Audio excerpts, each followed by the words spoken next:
Again अगर हम लोग यहाँ पर बातचीत करेंगे बेसिकली यहाँ पर बेसिकली तो कौन सी फॉल्ट की, तो एलएलजी फॉल्ट की, तो वही सेम मैट्रिक्स है IA0 IA1 IA2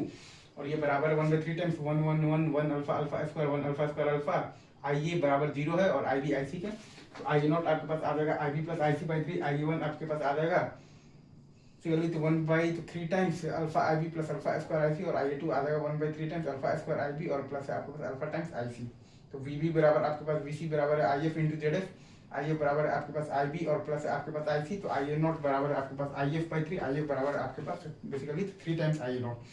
और वही सेम काम आप यहाँ पर वोल्टेज में भी आप लिखेंगे तो VA0 आ जाएगा आपके पास VA और प्लस आ जाएगा तो 2 टाइम्स तो VB/3 और VA1 आ जाएगा VA माइनस VB/3 और VA2 भी आ जाएगा VA माइनस VB और बाई 3। तो VA1 बराबर आपके पास तो VA2 है और VA0 माइनस आपके पास जो VA1 है ये बराबर है आपके पास तो VB के मतलब कि IF इंटू ZF के मतलब कि 3 IA0 इंटू ZF के मतलब कि I0 इंटू है आपके पास बेसिकली 3 टाइम्स ZF के। और IA1 आप लिखिएगा तो सर्किट डायग्राम से दिख रहा है कि EA बाई आ जाएगा आपके पास Z1 और plus Z2 parallel Z0 plus 3 मतलब बाई ZN और प्लस आ जाएगा आपके पास 3 टाइम्स ZF। ये सब कुछ आपके पास आ जाएगा बेसिकली पर यूनिट में। अच्छा और अगर आप यहाँ पर देखिएगा बेसिकली पर यूनिट में तो IA1 आ जाएगा आपके पास 1/mod of Z1 plus Z2 parallel Z0 plus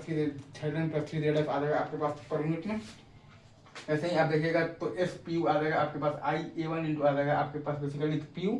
और SCMV आ जाएगा आपके पास बेसिकली IA1 आ जाएगा आपके पास PU और इंटू आ जाएगा आपके पास बेसिकली S बेस।